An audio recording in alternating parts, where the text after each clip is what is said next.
Hello, good afternoon and welcome to today's edition of Daily Record Hotline Live. It's been a packed weekend, football, Mick. Michael Gannon joins me from PIttodrie where you were watching Celtic. I thought kind of stroll to quite an easy victory up there, Michael. Another 3 points in the bag. The gap between Celtic and Rangers is now 4 points, just 2 games in. On the face of it, this looks like happy days for Celtic, does it not? Well, do you know what? I think today was actually a kind of a big statement win. And not because I think that Celtic played particularly well. More to the point, they didn't play that great and still were very comfortable. Got a big win at a supposedly tough venue, and they're now 4 points clear after 2 games in a strong position. And I don't think Celtic have actually really started yet. And I think they've not really clicked into gear. I think they've got signings still to be made. So there's a lot more to come from Celtic. So they're comfortable. They're off to a flyer, and they haven't really had to kind of break a sweat yet, really. I mean, I'll probably play it down. So I think this is, as I say, it's a big win coming. PIttodrie, obviously Aberdeen Scottish Cup winners back in May. They'll do a job with Celtic back then.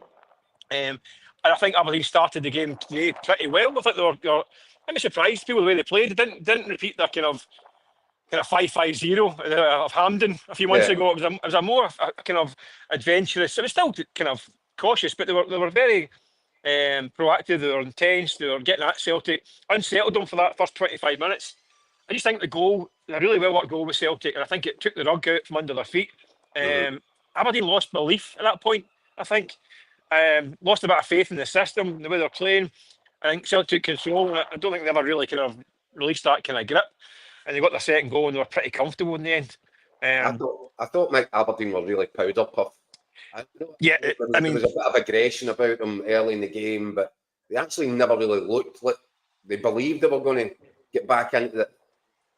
But I just think that I thought they were good at unsettling Celtic early on, and they got into some decent enough positions.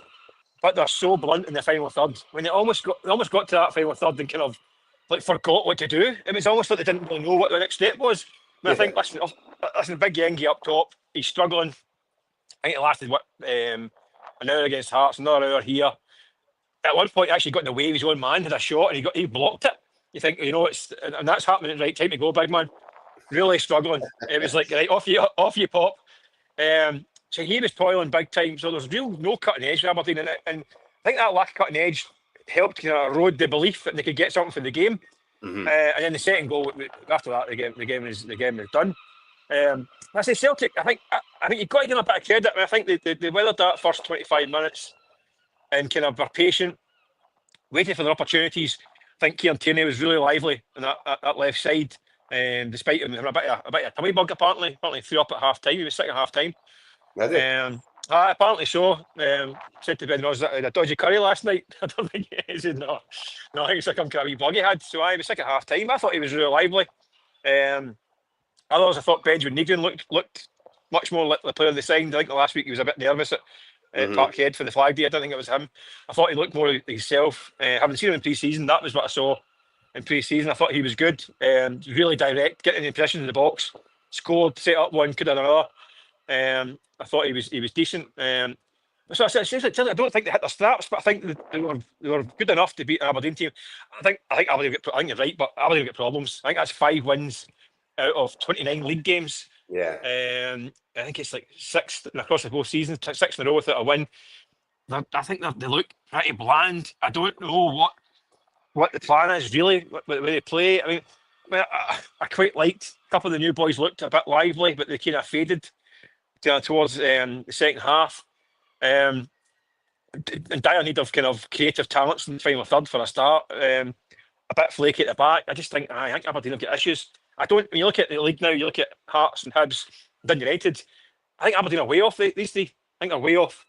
And they've got Europe to come, which is going to stretch their squad to the limit. I mean, even if they get they're guaranteed group stage football to Christmas, no matter what. I just think they're going to get stretched. There's actually a lack of quality in this team. As I keep saying, a lack of cutting edge. I know they're looking to bring a striker this week. He better be good because they're really, really lacking right now. That's the Serbian from AC Milan. They are desperate for a proper guy to lead the line, aren't they? Yeah, and they need to hope this guy is the real deal. Listen, you've got to get right. Listen, I don't want to be joining the queue of folk putting about the big Yengi. He had a shocker at Tynecastle, wasn't great again today. He might need time. He's also in the back of a pretty poor season down south as well. So he might need a bit of time. So I don't think you can completely write the guy off. I think that's a bit unfair. But on the initial signs aren't that clever. And they've lost obviously Nisbet, Papagay, goals at that team. They're very light in that area. So they need something to score goals.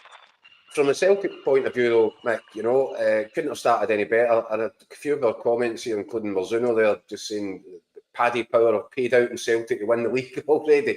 Listen, it's 2 weeks in. Listen, that's a good bit of guerrilla marketing from Paddy Power as usual, isn't it? Yeah. I think it's too early. I think Celtic is still a bit precarious. I think the squad is still ill-equipped as it stands right now. I thought Dyson Maeda had a rare shocker today. I thought he was poor. But if he gets injured, Celtic got a major problem. If a Paul McGregor, a Carter Vickers, a Kieran Tierney gets injured, again, no left back on the bench today. Skills is going across and plays left back for the final kind of 20 minutes. It's almost like he's making a point of making that substitution, Trusty on Kieran Tierney off and Scales to left back. And you kind of feel with Brendan, is that a little point that he's making?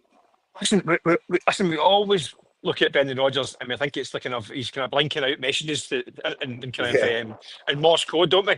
We always think he's like in a hostage situation and he's trying to get his words across. I think he just likes Liam Scales in general, to be honest with you.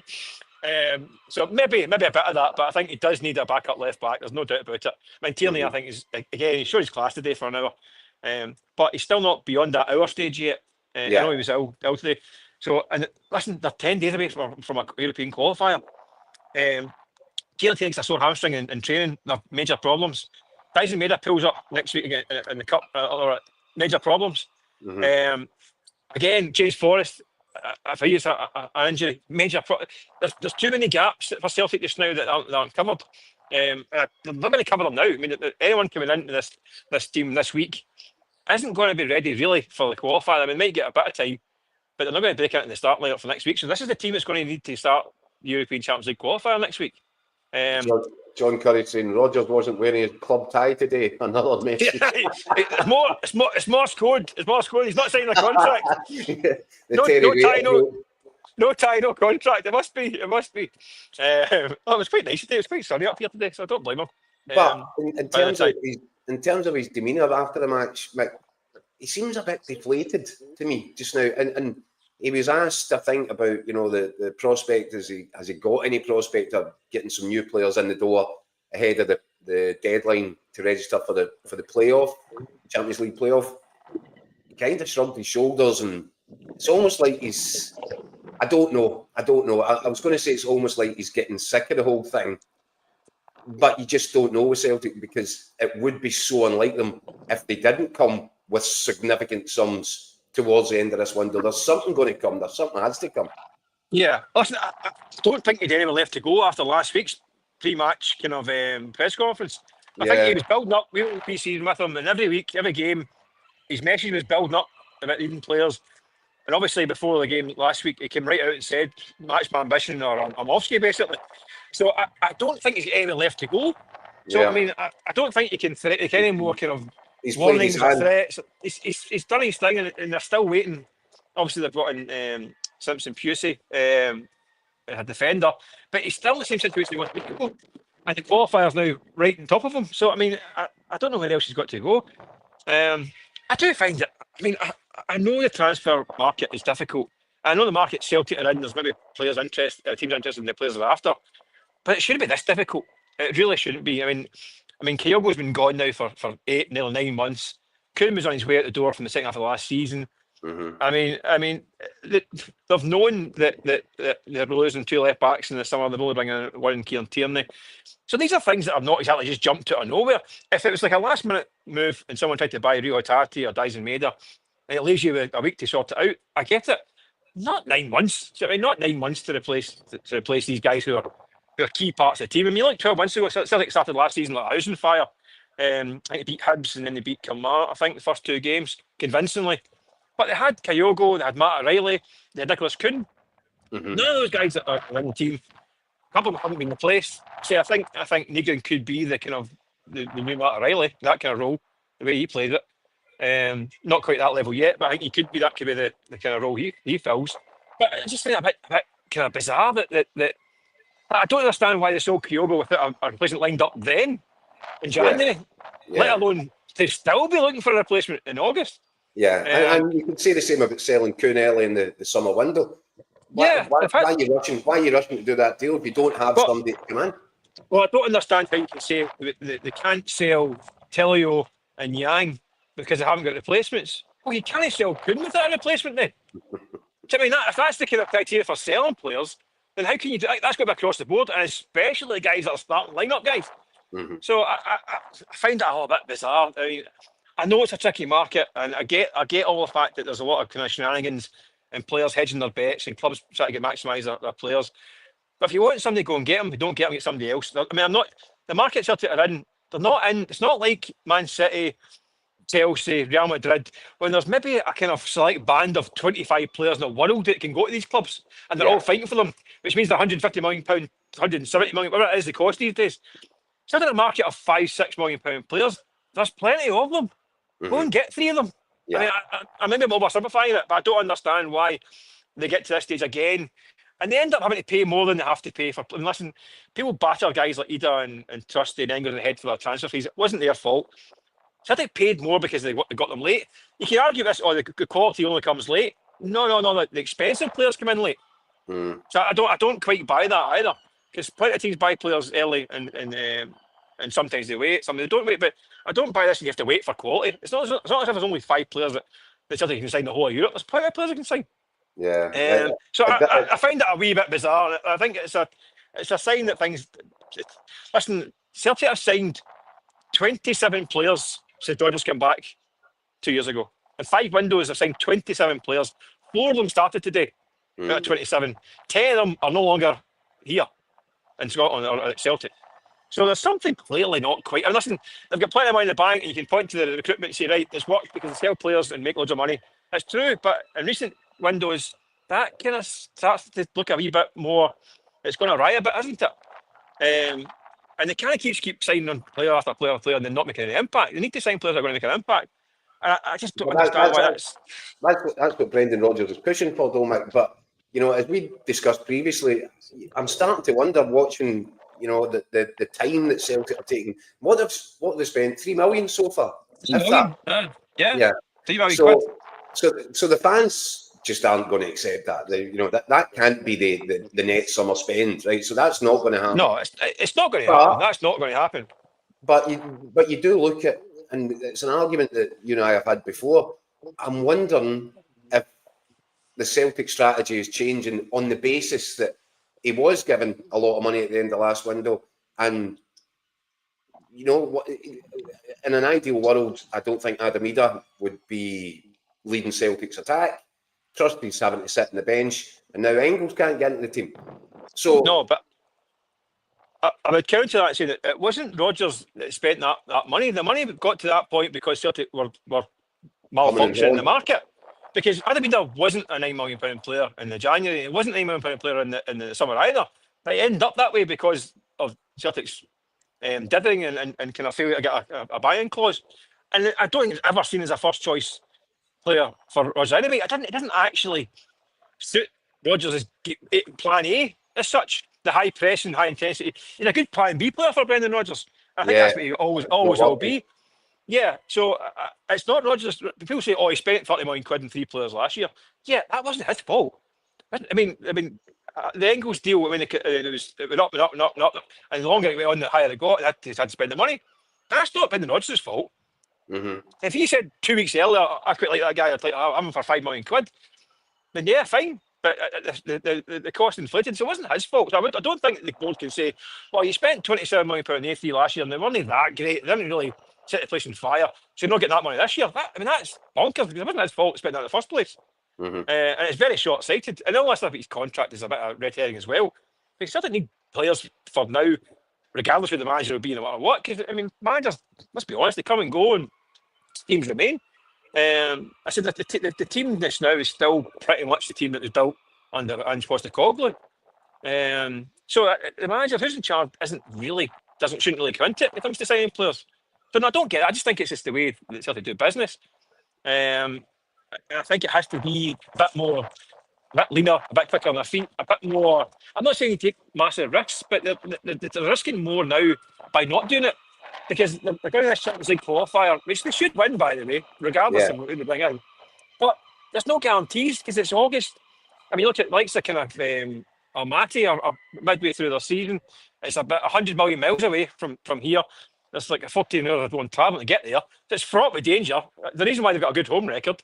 Bratislava, obviously, we've seen them last year and so they beat them heavily, but they're still a hardened European team. So they're dangers in these ties, you know what I mean? And it seems to me they're taking a big risk. Complacency is the biggest enemy of all at this point.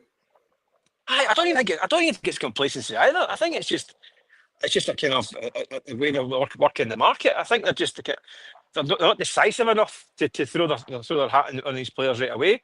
And again, listen. The reason why it's such a well-run club is because they are prudent, they've been sensible. But it gets to a point where it's actually counterproductive. And I think that's kind of where they are. I mean, last year they got away with it because of no qualifier. This year they've got a qualifier, and I think they've lucked out a wee bit with the draw. But not if the games go wrong, because people will right to say, how can a team with 60, 70, 80 million pounds in the bank not be ready for a Champions League qualifier? Do you think that's a fair question? No, absolutely. I'm just going to ask you though, Mike. I mean, I don't know. I think you saw the Rangers game yesterday, and I wonder if it's actually starting to come to pass that there's no real significant pressure on Celtic's board to spend big, because they'll be looking across at that going, do you know what, Brendan, you've got enough in your dressing room to deal with this. Yeah, I think that's a dangerous attitude, because that's the attitude I think a lot of Celtic fans would be driven crazy by. This kind of feeling that just be better than Rangers is enough. Because I don't think that is enough. I think they have to strive for more than that.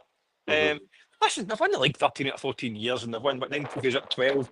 I don't think this will be pitchforks outside the ground. I mean, but still think they have to strive to be the best they can be. And at the moment, are they the best they can be? I would say they're not, because they're weaker than they were last year, and then even last year they were weaker than they were the year before. So they're not currently the best they can be, and that's what I think that's where the frustration lies for a lot of fans. 2 wingers and a striker, Mick. Is that the same? Very, very minimal? Still the same too. Right, I think 2 wingers.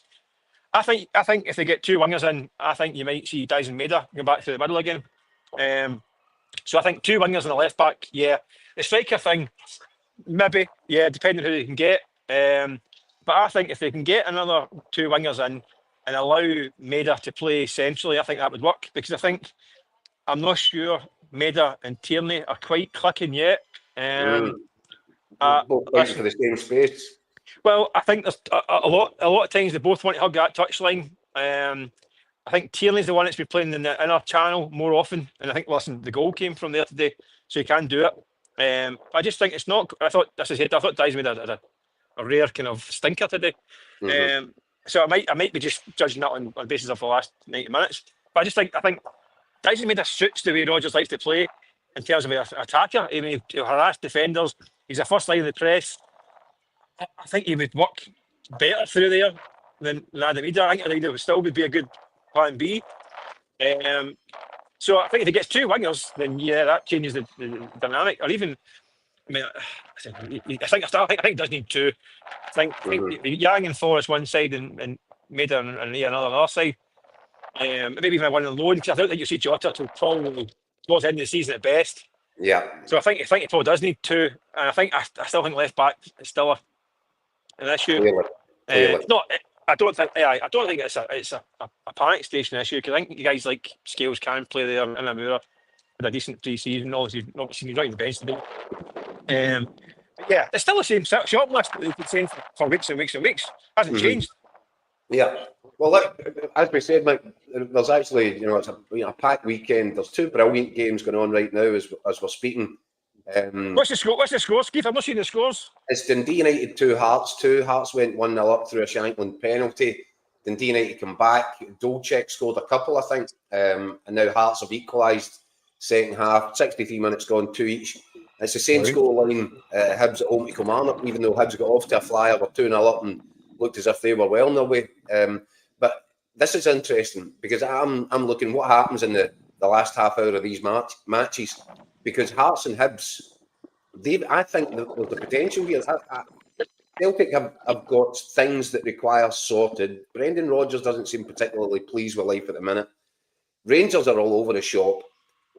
What you're looking for here from Hearts and Hibs is to turn these, 2-2 draws into 3-2 wins, aren't you? To get some momentum and really throw something down at Celtic at the start of this season, and at Rangers for that matter. Yeah, but today's that's a great example of why it's going to be hard for them, because these teams are all going to cut each other's throats, aren't they? Yeah. Hearts, Aberdeen, Hibs, Dun United. I think they're all decent. They all look pretty strong, but they're going to hurt each other on any given day. So that's going to be difficult to put together the runs of the 8, 9, 10 wins in a row, which get you in that mix. And that's what Celtic are really good at. They can go periods of and rattle it wins through it, but even sometimes not even particularly well, like a bit like today. That's what Rangers need to figure out how to do it. And they've had an easy start, an easier start to the season than some, and they've only got 2 points to show from it. I think they were always going to be a bumpy start for Rangers, but there has to be signs that they can cope. Listen, we know this team can get results in Europe. We've seen it. Yeah. They need to figure out a way to play in Scotland, and it's something they haven't managed for under the last 3 managers. I mean, and Russell Martin is the early signs are a bit worrying for Rangers fans that it's the same pattern emerges again. And again, relying on some players. I mean, some of these players have cost guys more jobs than Maggie Thatcher. And it's just like, and you can't keep going back to the same guys. So I think he's made some good signings. I think some of the guys that come in look the part, like Gassama. I think I'm in a good game all night. That's a good yesterday. They need a striker. I think Rangers need a striker. I'm crying out for a striker as well. Another centre half, a left back. I think there's issues for Rangers. I mean, that's the thing. The narrative has been Celtic what they're lacking. I think people have forgot what they've actually got. Yeah. Whereas Rangers have been focusing on what they've got, and they've kind of forgot what they're lacking. Yeah. And they've got some big gaps to fill in that team as well. If they want to even think about putting a challenge up, but they're 4 points behind. The chance that they're going to sit out the St Mirren game for the European qualifier, so they could theoretically be 7 points behind in an Old Firm game. Which they lose, they could be 10 points behind in September. I was painting that very scenario in my column for tomorrow, Mick. Well, imagine the reaction. Imagine the reaction if I go 10 points behind in September. Well, we can, because it's happened the last 3 years, and managers had their backs against the wall at that point. So they're back in the same movie again.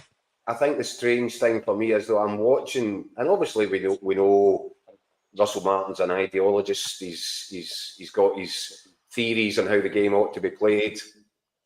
I'm watching it, and I'm struggling to understand it. For example, I'm watching periods of that game yesterday, Mick, when they've brought in 2 really pacey wide wingers, and they're out on the touchline, and there's a bit of space.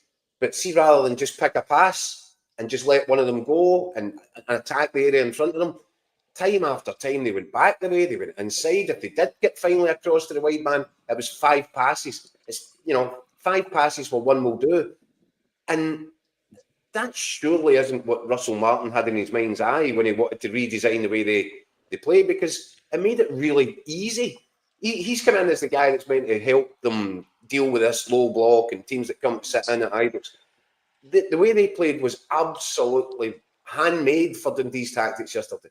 Well, if you sat down and watched the last 2.5, 3 seasons of Rangers in Scottish football, every single game, you would have seen that exact scenario playing out dozens of times. Dozens of times, making games not very easy for opposition, because they still get ability to cause problems, but playing a certain way of football that teams can set up with this. I mean, sit deep, and I'm not going to say low block, sit deep. I'm old fashioned. Sitting deep and frustrating and letting them pass themselves out. I mean, it's we've seen it a million times in recent times with Rangers. They need to see something different. I thought Russell Martin, I still think he's a good appointment for Rangers.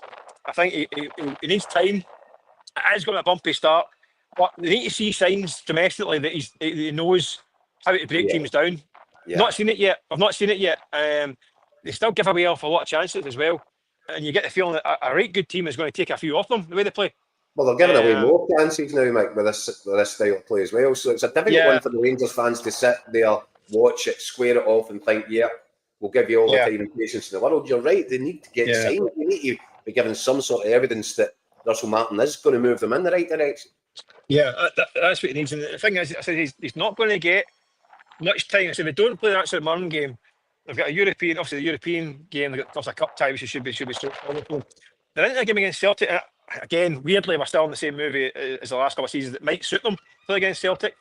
A bit more of an open game that would give them a bit more freedom to breathe, a bit like Europe. But it's not those games that are going to matter. It's how to break down St Mirren and Motherwell and Kilmarnock and Dundee and teams that will come in. And Hearts, again, Derek McInnes will know exactly what's happening there. You know how to play against them. And these teams are not going to be scared to play against Rangers if that's the way they're going to play. It's not quick enough, it's slow, it's ponderous, and it allows defenders to set themselves and do their jobs. So that it needs to figure a way that it's going to work in Scotland. And if you watched the games in the last 2 years in Scotland, they'd have known this, what to expect. I think he's right under pressure right away, Mick. And I agree with you. I think, you're going to make an appointment like this. You probably need to give the guy a bit of time and space and patience to try and build something. But there has to be signs. Another man that's under pressure, I think, Mick, is the Aberdeen manager, Jimmy Tilleen. And I don't think that performance from his team today, that's not going to wash with the home support. I mean, they want to get behind this team. They want to get behind this manager. But it's starting to look a bit meh. He's a kid at the bank up here. And I think the atmosphere today for half an hour was terrific. I mean, I've been up here for years. The atmosphere was always the one you kind of slagged them off. But it's really the place was bouncing at the start of the game. Big banners and displays. And it was jumping until that first goal. But the reality is, Jimmy Tilleen, he won 5 games out of 29 league games. Not good enough. That's relegation form. But the cup, you can't just ignore the Scottish Cup. I mean, it's a huge achievement, and it's something folk remember for years. It can be 35 years before we do it again, the way it happens up here. So he has got credit in the bank for that. But again, they're going to need to see something. I don't know what they're trying to do in terms of style. Say signs, not sure. They need to find a bit. Listen, if the hard start season as well. I mean, Hearts away and then Celtic is as hard as it gets in this league. But they're 2 games, 2 defeats, bottom of the league on 2 games.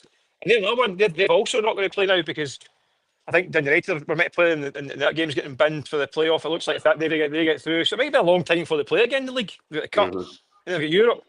So they're going to be sitting there at the bottom for a while. They really need to spark into life. To the moment, I've not seen it. I've not seen a cutting edge.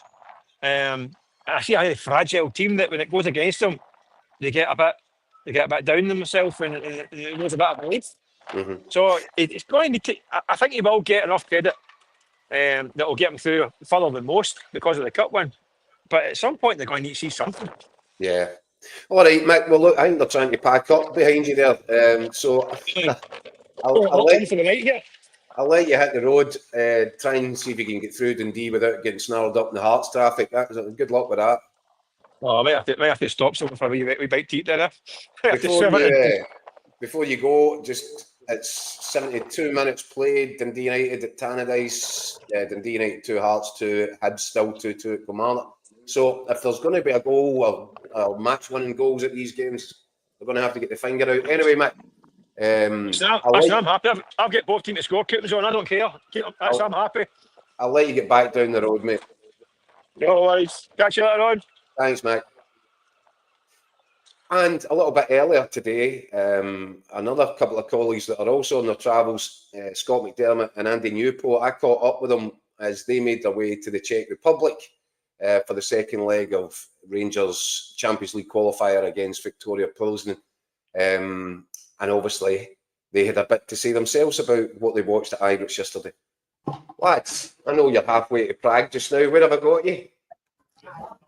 Amsterdam, Jacko. Favourite airport. Amsterdam, as we like to call it. You're going to prolong that. You make that an overnight, look, a short 8-hour stopover here.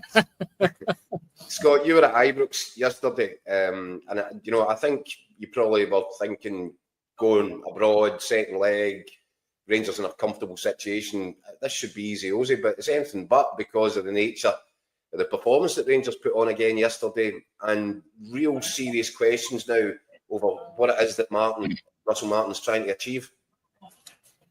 I mean, there's there can't be another team in Europe, Jacko, that turned what should be a fairly routine League One into utter chaos and carnage at home, which is what it turned into on Saturday. I mean, the atmosphere became toxic at one point when Kieran Dowell was introduced off the bench as the saviour after 55 minutes. I mean, the fans were apoplectic at that point, and it didn't really get much better. I mean, I know they obviously get the penalty late on.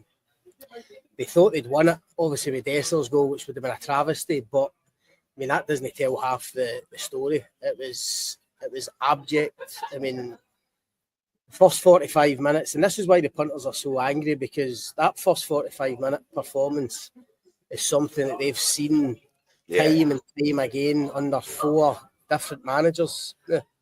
And Russell Martin comes out after it. And again, listen, I think he spoke quite well, but the words that he's using, like slow and laboured and lethargic, I mean, why is that? I mean, that just shouldn't be happening. And these players, they've produced that kind of performance so often. I know there's new players in the mix, but still a large chunk of these players have been there for a few years. And how they can turn up for a league game like that, with all due respect to Dundee, against a team widely tipped to finish bottom of the Scottish Premiership, a manager in Stephen Cresley that's been, let's be honest, ridiculed by his own support, who didn't even want him there. He's a new manager and he's trying to kind of build something, and he goes to Ibrox. And the biggest indictment against Rangers was that Dundee were comfortable in that second half. I mean, if it wasn't for the penalty, difficult to see where Rangers were getting a goal from. And as you said at the start, it just raises more and more questions about Russell Martin, what he's trying to do, what he still needs, and again, the mentality of these players. Guys, I don't know if I'm just dead basic, right, and dinosaur and all this, but I'm watching Rangers in that first half, and I'm seeing they've now got pace on both flanks, and then Rothwell's in the middle of the pitch. You're looking up left and right. There's loads of space for the wingers to play in, and yet instead of just taking one pass puts them in and asks a question of the Dundee fullbacks. Rangers are taking 5 passes to get it over to the side, and when they get it over the side, there's no room there anymore. Dundee have shuffled back across defensively. Is it just me, or I don't actually understand what it is that they're meant to be trying to do?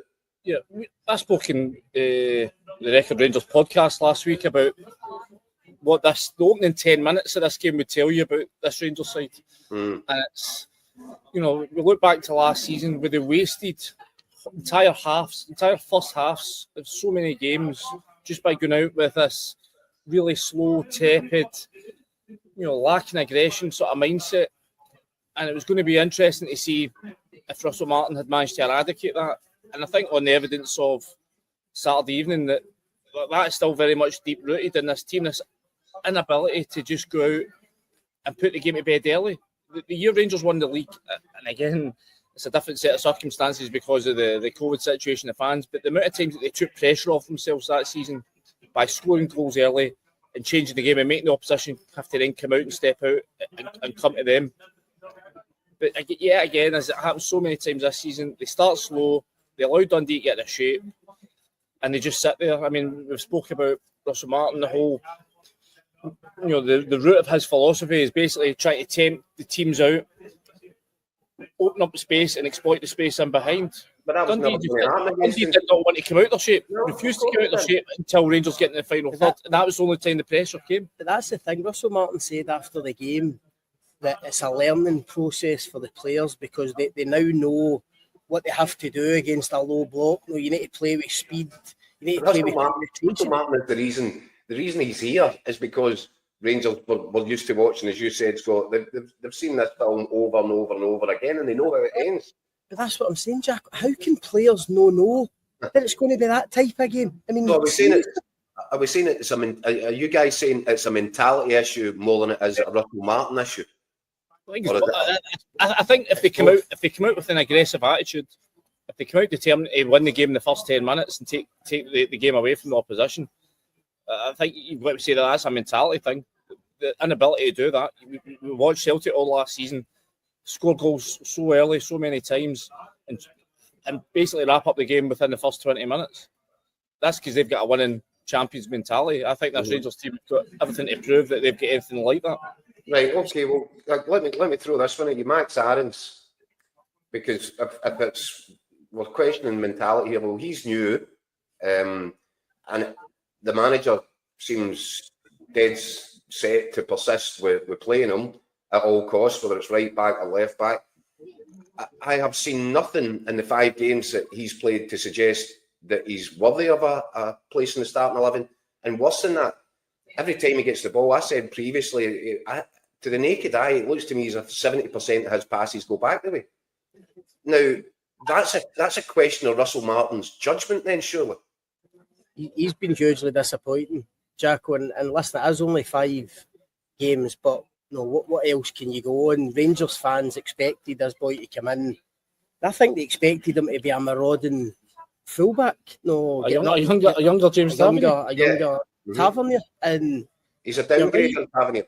It seems that way, and you're right about him sitting back, because it seems to be that Russell Martin, he ordinarily wants to build with a kind of 3 at the back. So when Jeffrey's playing, Jeffrey's the one that's kind of given license to go, and that leaves Aarons basically tucking in as a right centre back. I just didn't think that was his game.